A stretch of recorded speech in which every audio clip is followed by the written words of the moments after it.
सभी मसीही भाई बहनों को यीशु के नाम में शालोम, प्रेज द लॉर्ड, जय मसीह की। एक बार फिर से आप सभी का स्वागत है। हम अध्ययन कर रहे हैं कुरिन्थियों के नाम पौलुस प्रेरित की पहली पत्री की, और हम बात कर रहे थे कि जो एक प्रचारक है या प्रेरित है जिसकी बुलाहट परमेश्वर के द्वारा की गई है, प्रभु यीशु मसीह के द्वारा की गई है कि वो परमेश्वर के सहकर्मी होकर के कार्य करें, उनका जीवन कैसा होता है। मेरा कतई तौर पे कहने का मतलब नहीं है कि जो प्रचारक है या जो प्रचार करने वाले हैं, यदि वो आशीषित जीवन जी रहे हैं तो वो प्रभु के लोग नहीं है, ऐसा नहीं है। लेकिन यहाँ पर जो कहने की जो मूल शिक्षा है पौलुस की, वो ये है कि हमारा जीवन दुनियावी जीवन की तरह नहीं दिया गया है। हम बुलाए हुए लोग हैं। जो प्रचारक हैं वो परमेश्वर की बुलाहट के द्वारा बुलाए गए हैं कि वो उसके लिए कार्य करें। तो उनका जीवन इस दुनियावी चीजों को गेन करना नहीं है, जैसे कि दुनिया में जो कलीसिया के लोग कर सकते हैं। उनका जीवन ये नहीं दिया गया कि वो अपने जीवन को पूरी तरह से प्रभु के लिए समर्पित कर दें। उनको आशीषित जीवन दिया गया, उनको अनुग्रह दिया गया, उनको उनके पापों की क्षमा दी गई। विश्वास के द्वारा, अपने चरित्र के निर्माण के द्वारा परमेश्वर के ग्रहण योग्य बने और वो अनंत जीवन को प्राप्त करें। उनका ये जीवन है। तो वो अपने जीवन में बिजनेस भी करेंगे जैसे आम कलीसिया के लोग करते हैं। वो बड़ी बड़ी चीजों को भी यहाँ गेन कर पाएंगे अपनी बुद्धि से, अपनी मेहनत से। तो वो अपने जीवन को आशीषित रूप से जिएंगे। लेकिन एक जो सेवक है उसका जो काम है वो ये पैसा अर्जित करना नहीं है। यहाँ पे पौलुस का जो समझाने का मतलब है वो ये है कि आशीषित जीवन जीना अलग चीज है।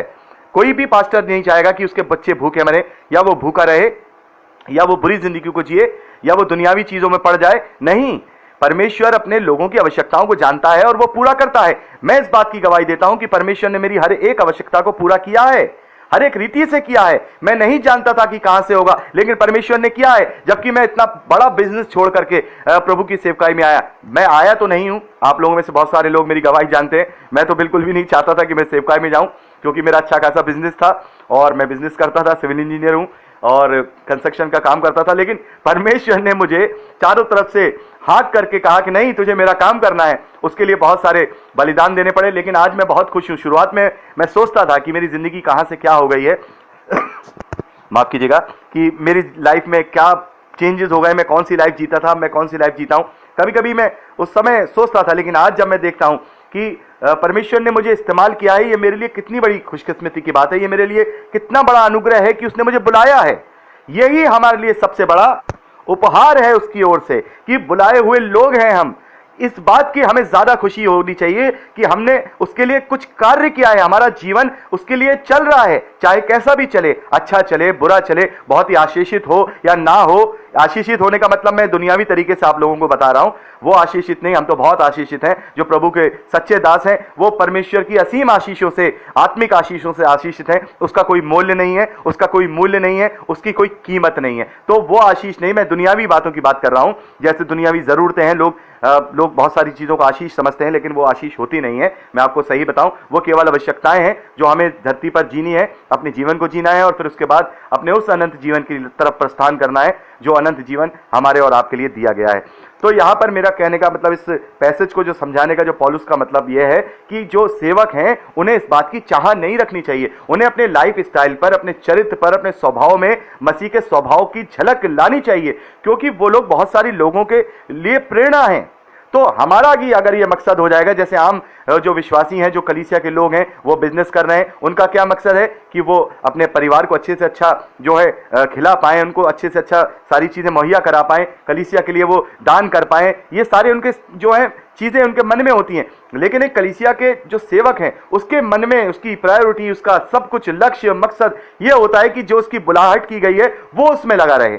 चाहे उसके पास कुछ हो, चाहे उसके पास कुछ ना हो, चाहे उसकी अच्छी जिंदगी हो, चाहे उसकी बुरी जिंदगी हो। तो उसका जो मकसद है वो पैसा कमाना नहीं होना चाहिए। अपने उस झूठे भविष्य को, जो हमारा झूठा भविष्य, हम सब जिस भविष्य को बनाने में लगे हैं, इस धरती का भविष्य, वो झूठा भविष्य है। लेकिन हमारा जो सच्चा भविष्य है वो अनंत जीवन का है। तो उसे अपनी बुलाहट के अनुसार अपनी धुन में कार्य करना चाहिए। प्रेरित पौलुस की जिंदगी को हम देखते हैं कि कैसे वो कहां थे और कहां पहुंच करके उन्होंने कार्य किया। एक समय ऐसा आया कि उन्होंने हाथ पैरों से मजदूरी करके तंबू बनाने का कार्य तक किया, परिश्रम किया, लेकिन अपनी धुन को नहीं छोड़ा। जैसे ही प्रभु ने उन्हें दोबारा मौका दिया वो फिर चल दिए। फिर अपने प्रचार के लिए चल दिए, बंदी गृह में रहे, सारा काम किया। उनके जीवन की प्रायोरिटी ये थी कि उनकी धुन थी, प्रायोरिटी भी नहीं कहेंगे, धुन जिसे कहते ना, कोई धुनी होता है किसी चीज के लिए, तो परमेश्वर के लोग जो होते हैं, प्रचारक जो लोग सच्चे बुलाए हुए होते हैं, उन्हें धुन होती है। उन्हें 24 घंटे केवल एक ही उनके दिमाग में बात होती है कि प्रभु के लिए प्रचार हम कैसे कर सकते हैं। वो कुछ और बात सोचते ही नहीं है, वो कुछ और बात सोचते ही नहीं है। और इस विषय में मेरी कभी कभी जो है, मेरे बच्चा है उसको मैं कभी पढ़ा नहीं पाता हूं, क्योंकि मैथ्स पढ़ाने की जिम्मेदारी मेरे ऊपर है, और मैं कभी कभी प्रचार के कार्यों के लिए उसको नहीं पढ़ा पाता हूं, उसको समय नहीं दे पाता हूं। पिछली बार थोड़े नंबर कम आए थे, तो पत्नी कह रही थी कि भाई आपने ध्यान नहीं दिया। मैंने कहा कोई बात नहीं है, परमेश्वर बचाने वाला है, परमेश्वर जो है संभालने वाला है, हम जो कार्य कर रहे हैं वो बड़ा है। मेरे को, मैं क्या करूं, मुझे इसके आगे कुछ दिखाई नहीं देता। मुझे नहीं दिखाई देता है कि उसको नहीं पढ़ाया मैंने, मुझे नहीं दिखाई देता कि घर में मैं कुछ सामान नहीं ला पाया हूं। बहुत बार ऐसा होता है कि आप लगे रहे, आप ये चीज नहीं लेकर के आए, कैसे करूं, क्या बनाऊं। मैंने कोई बात नहीं, जो घर में वो बना लो, कोई बात नहीं है, मैं जो करके आया हूं वो जरूरी है। तो ये धुन, एक प्रभु के लोगों में एक धुन होती है, जो सच्चे प्रचारक होते हैं उनके पास केवल सपने में भी वो यही सोचते हैं कि हमें प्रचार कैसे करना है, हमें लोगों तक कैसे जो है प्रभु के वचन को लेके जाना है, यही लास्ट तक उनके दिमाग में रहता है। तो यही एक इस जो वचन का जो हमने पढ़ा है, इसका मकसद यही है कि इसका मकसद कतई तौर पे ये नहीं है कि सेवक लोग इससे हतोत्साहित हो जाएं कि भाई अगर हम अच्छे कमा रहे हैं, अच्छी चीजें हमारे पास, हम परमेश्वर ने हमें आशीष दी है, तो हम प्रभु के लोग नहीं। ऐसा नहीं है, लेकिन हमारी जीवन की प्रायोरिटी उसका प्रचार की धुन होनी चाहिए, क्योंकि हम उस बुलाहट के अनुसार जी रहे हैं। हमें इस तरीके से अपने आप को समझ लेना चाहिए कि हम कूड़ा हैं, हम जगत की खुरचन हैं। हमें इस प्रकार से जीना चाहिए, अपने आप को और दीन करना चाहिए, क्योंकि हम बहुत सारे लोगों के लिए प्रेरणा है। हम हमारे चरित्र को देखकर, हमारे स्वभाव को देखकर, हमारी जिंदगी को देखकर लोग सीखते हैं।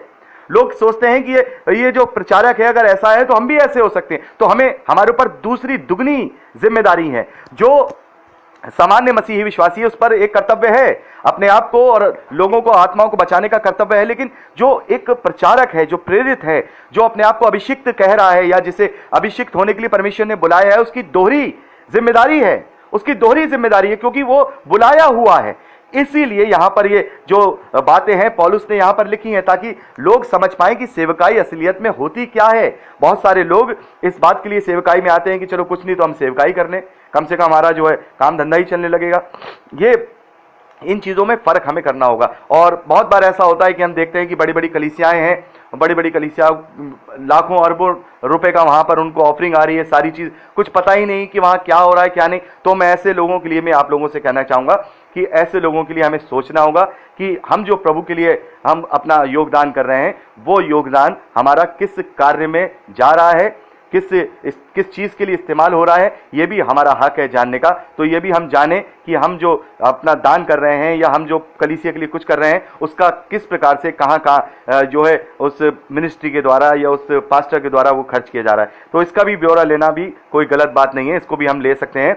और ये प्रचारकों को चाहिए कि उनका जो सब कुछ हो, वो सब कुछ खुला हो, सबके सामने बिल्कुल पारदर्शिता के साथ हो, ताकि जो मसीही विश्वासियों में जो प्रचारक लोग हैं, जो उनकी एक छवि बन गई है, और छवि क्या बन गई, उन्होंने खुद ही अपनी छवि ऐसी बनाई है, क्योंकि बहुत सारे ऐसे झूठे लोग आ गए हैं पेट के लिए, पेट की सेवकाई के लिए, मसीह की सेवकाई नहीं बल्कि पेट की सेवकाई के लिए, जिन्होंने इसको एक व्यापार बना रखा है और कलीसिया के लोगों को अपना कस्टमर समझते हैं। इस प्रकार से वो कर रहे हैं, तो लोग भी जो हैं इनसे दूर हटते जा रहे हैं। तो जरूरी है कि हम सच्चे लोगों को खोजें, उनको हम सपोर्ट करें, और उन्हें हम इस बात के लिए बढ़ाएं आगे कि वो सच्ची शिक्षाओं को आगे लेके आगे बढ़ सकें। तो आज के लिए इतना ही। हमने यहाँ पर चौथा अध्याय 13वें वचन तक का अध्ययन किया, और यहाँ 14वें वचन से हम आगे का जब अध्ययन करेंगे, एक बहुत ही बात मुख्य यहाँ पर बताई जाती है कि पौलुस ने अपने आप को यहाँ पर कहा है कि मैं तुम्हारा बहुत जो है, मैं तुम्हारा पिता ठहरा हूँ। इस विषय में मैं आपको जरूर बताना चाहूँगा। अगली रिकॉर्डिंग तो मैं चाहूँगा कि आपको मैं विस्तार के साथ बता पाऊँ कि यहाँ पर पौलुस के कहने का मतलब क्या है, और फिर उसके बाद 5वें अध्याय से हम अध्ययन शुरू करेंगे।